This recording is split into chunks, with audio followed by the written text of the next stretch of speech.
Here we go again, guys, with my early morning drive to work boxing talk. Before we get into the video, give it a thumbs up if you like it and subscribe to the channel because it is what helps me out the most. And when you sub, hit that notification bell, that way you get updated when I drop the newest content like this.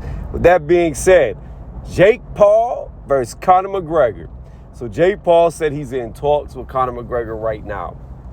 Before I get into this fight and how I feel about him fighting Conor McGregor, let me say this. I don't know anything about Jake Paul. I don't know anything about Logan Paul other than he recorded a dead body on YouTube and got like a lot of flack for it. So I don't know anything about either one of these guys. I've never watched their YouTubes or anything like that. But I said since I saw Logan fight and Jake fight for the first time that Logan really couldn't fight. Doesn't really have any boxing abilities. Whereas I said the complete opposite about Jake. The boy can actually fight. You don't have to like him. You don't have to love him. But you got to admit, he can fight. Now, granted, the argument could be made that, he's only fighting low opposition, guys who have never fought before. A.K.A. KSI's brother, Gibbs, and now Nate Robinson, okay? Guys who have never fought before. But this is what I say.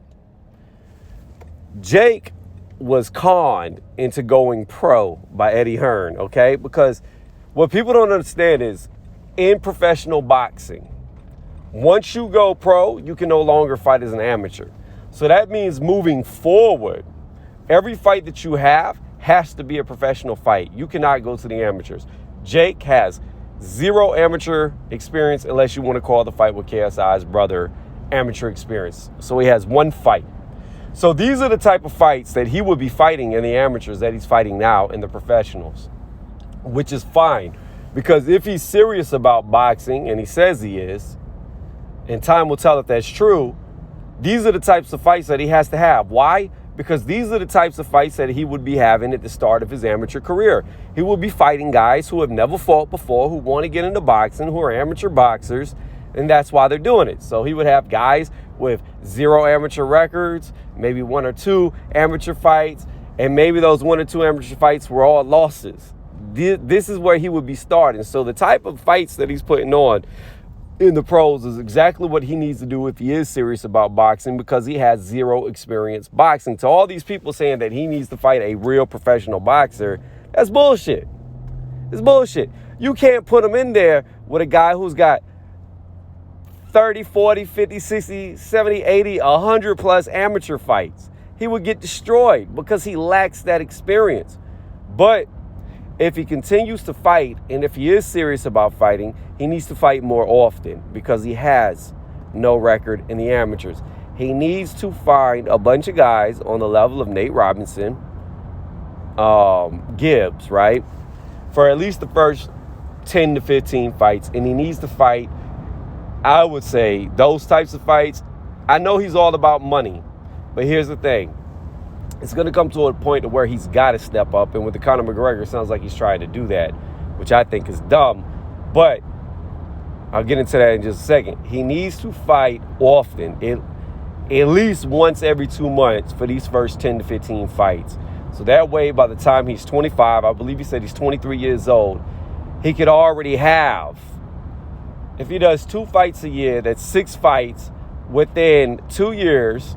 He would have 12 fights, add the 2 that he's already got, that's 14 fights. So in 2 years, he could be at where I said he needs to be at. You get him in there with guys and you slowly step him up in competition. You slowly step him up with guys who are pro boxers that aren't good, like guys who have like 0-9 records. I know it sounds horrible, but that's what he needs to be fighting right now. You get guys that are, in the amateurs, they were decent. They had maybe 10 to 15 amateur wins, but in the pros, they're like 0-3, 0-4. Start stepping up to guys like that. Then once he gets above the 10 fight threshold, you start putting him in there with guys that had, maybe they went 20-20 in the amateurs. Maybe they went 20-30 in the amateurs. But in the pros, they're like 1-0 or 2-0. You put him in there with guys like that. Then once he gets above 15 fights, you can start moving them in there with guys who are like good amateur records. Say they only lost 1 or 2 fights with 30 plus fights, and they've only had 1 or 2 professional fights, which means that he would actually would actually out-experience them on the professional level, but total bouts, he wouldn't. So it would even itself out. So then you move him up with guys that are like 1-0, 2-0, 15 plus, and then you can slow walk him up into guys once he gets around the 20 marker, who are 10-0, etc. Like, you slow walk this dude, and he shouldn't have a serious fight until he's at least 30 fights in, due to him having zero amateur background, if you want to call the one fight amateur background, I guess. But that's how I see it. Now, as far as him fighting Conor McGregor goes, I think this boy is going to sink before he knows how to swim. Granted that Conor did not look that great against Floyd Mayweather Jr., but here's the thing. Floyd Mayweather Jr. is one of the best defensive fighters who ever fight in boxing. By far, one of the best to do it. And that was Conor's first boxing match. So that's why it didn't bode too well for him. And, I know people can argue that, well, it went 10 rounds. It really didn't. Mayweather stretched that out a lot longer than he had to. And again, Mayweather's not the aggressive type of fighter to where he's just going to come at you at round one and try to knock you out, say like a Manny Pacquiao, since they're around the same weight class, or a Bud Crawford or Earl Spence Jr. He's not that type of fighter to where he's going to go at you like that. He's going to methodically break you down. And that's the thing. That's who Conor went up against. So he had a shot at winning. I did a video and he definitely had a shot, but it was a small shot. With Jake versus him, there's really no shot, because Conor has actually had real professional fights. Like, he had his one fight in boxing against Mayweather. You don't take too much from that because he was fighting Mayweather. But he's had an extensive MMA background. And in that MMA background, even though their hands are nowhere near as good as, say, a Floyd Mayweather, Earl Spence Jr., or Bud Crawford, who I mentioned, they still throw punches, and they still connect to the jaw, to the head, and they still have, I would say, a B-level boxer's defensive abilities and hand abilities.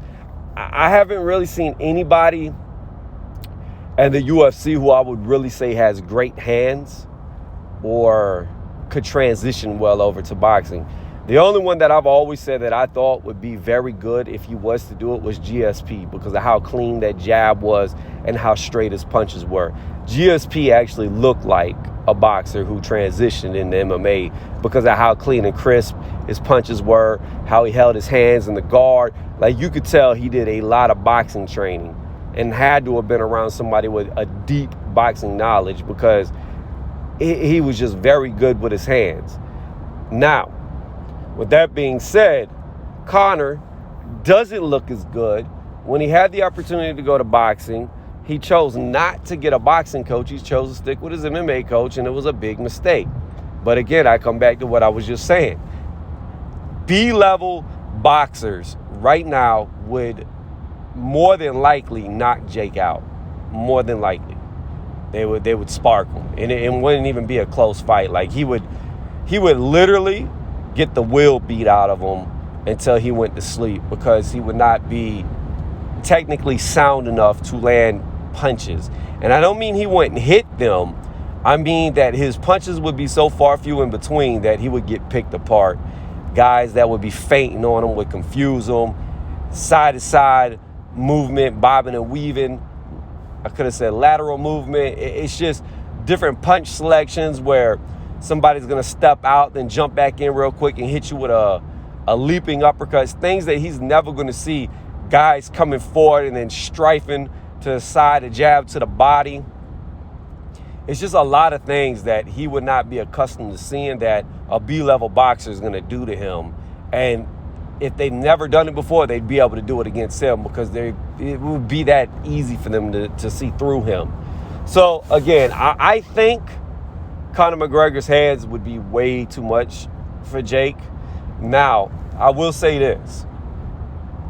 Could Jake knock out Conor McGregor if he caught him clean on the chin? I don't know, because we don't know how hard he can actually hit. He can obviously hit with a good bit of power, because I believe he's knocked everybody out that he's fought. And that power has only looked stronger and stronger from fight to fight to fight. Now, we only have 3 fights to go off of, but it has improved with each fight.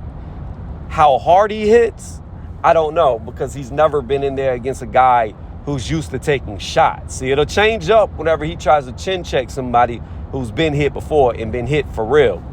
So I don't know if he has the ability to single shot somebody like Conor McGregor.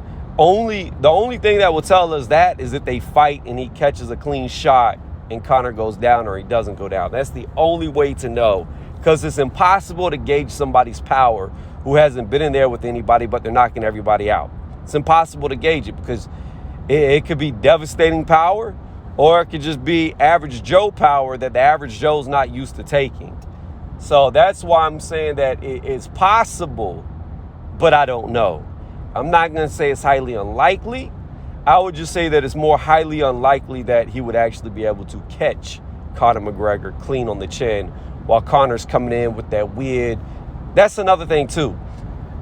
Logan's going to be used to fighting guys that fight like boxers, but obviously Conor McGregor doesn't fight like that when he boxes. He stands in a very wide, weird stance that makes you come into him. So when you come into his guard, what does that do? That gives him the opportunity to be able to counterpunch you. And I know people could be like, well, Jake is taller, got longer arms, more range. He wouldn't have to come across, but he still would, because if Conor starts backstepping or leaning and Jake's going for the head, the height discrepancy isn't so much that he can stay away from him and land shots. He's still got to step to him and get inside of that guard to be able to throw. And when he gets in that guard, he can get caught by left hooks and uppercuts. And I think that Conor might be too much for him. And the only reason why I say might is because Conor doesn't have a deep boxing background either. But I think with his UFC experience, as long as he actually trains for the fight, I don't see Jake being able to do too much. As long as he takes Jake serious, I don't see Jake being able to do too much. But it makes for a good fight in the aspect of, I know a lot of people want to see him get beat up, and more than likely he would get beat up. So that's why it makes for a good fight if you want to see him get beat up. I think it's a dumb fight for him, especially if he's trying to take boxing serious, because here's the thing about boxing. Boxing is unforgivable to losses. When you lose, like, I'll give a prime example of Anthony Joshua. When he lost to Andy Ruiz Jr., people were already calling him a hype job, was already saying that he wasn't really good, even though he got 3 of the 4 major titles. Even though he's been unifying and beating other world champions, he's no longer good. He's a bum because of one loss to Andy Ruiz. Had he lost that second time to Andy Ruiz, his stock would have plummeted. And that's the thing about boxing. Losses count for a lot more in boxing than they do in any other sport, even MMA. Any other sport, you can get away with a loss, a hard fight. Even if you have a easy fight for the other guy and he beats you quickly, you can still come back from that. And boxing is very hard to come back from that. And with all the eyes that are on him, it would be extremely hard. It would be probably the end of his career in boxing, I would imagine. I doubt he would come back from a knockout loss, especially with how many people are going to be watching him. It's not like he's some nobody who's fighting on the professional level with 2 fights and he's going to fight a third guy, and if he loses, nobody will see it. No, the whole world's going to see it. And like Nate Robinson, they're going to make memes about it if he gets knocked out. So with that being said, and to stop my rambling, I do honestly think, whether you like him or not, and whether you like I'm saying it or not, I do think he has a natural ability to box. I do think he has natural power. I do think for a limited experience that he has, he looks good when he's in there. Because against Nate, some people might not have saw it, but you can see Jake was already calculating how to land that overhand right that knocked Nate Robinson out. He was already starting to do the little back steps as he was getting bull rushed. He was already starting to adjust his timing to what Nate was doing. And he only threw, I don't know how many punches he threw, but he only connected 8 punches. I know that for sure. And that's all it took to end the fight was 8 punches. And in that short amount of time, let's just say that he threw 13, 14 punches total. I don't even know if he threw that many. And 13 to 14 punches, he figured out how to back up, how to time, what punch to throw to catch a guy who was practically coming in with a tackle motion against him. So he's definitely showing that he can adapt and have some semblance of a boxing IQ. And that's why I'm saying, and I've been saying, that the boy can actually fight, whether you like it or not. He can fight, and as long as they move him, or excuse me, he moves himself the right way and fights like I said he should earlier, I don't see why he couldn't be a boxer, because anybody can box. All you have to do is box to be a boxer. Will you be good at it? That's yet to be seen. But that's all you have to do to box, is just get in there and start boxing. So why can't he be a good boxer? Because he's a YouTuber? Because people don't like him? Well, that ain't got nothing to do with how good you fight. People can hate you all day and you can still knock heads off. It doesn't really matter. And from what I'm seeing from somebody who has actually boxed and somebody who's done a lot of predictions, I think I'm now this was a bad year for me, 2020. So most of the predictions I got wrong came this year. But after the Joe Joyce prediction, how I said Joe Joyce will win by knockout, I think my record now is, I want to say 30-8. So although I have gotten 8 wrong, and like I said, I believe 4 of those came this year. The other 4 was spread out over years. But that's not a bad record at the end of the day, because you never know what's really going to happen. You don't know if a robbery is going to happen in a fight, especially with boxing. You don't know. And out of my eye, being able to see it, and if you watch my live commentaries, I've done at least 80 plus scorecards now, and I've only been wrong on 2. So, again, I think the boy can fight. I think he has the ability, and I think if he stays serious with it and moves the right way, I don't see why he can't fight who people want him to fight, quote unquote, professional boxers. I don't see why he wouldn't be able to do it. I actually think he could, and I actually think he's transitioning into the sport quite well, because the guys that he is fighting are the guys that he should be fighting, are the guys that are on the same level as him. So again, to conclude this, I think the boy can fight. I think if he truly does fight Conor McGregor, he's more than likely going to get knocked out and look goofy in that fight. And I highly doubt it goes too deep. It probably would end in less than 5 rounds against Conor McGregor, if even that, because Conor's just too seasoned. He's too good for him. He's too skilled.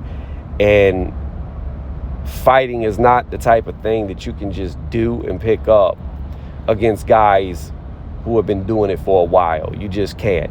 There's a technical aspect. There is a skill set that goes with it.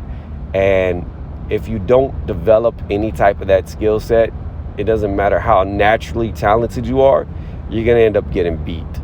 And that's what's going to happen to him if he truly fights Conor next.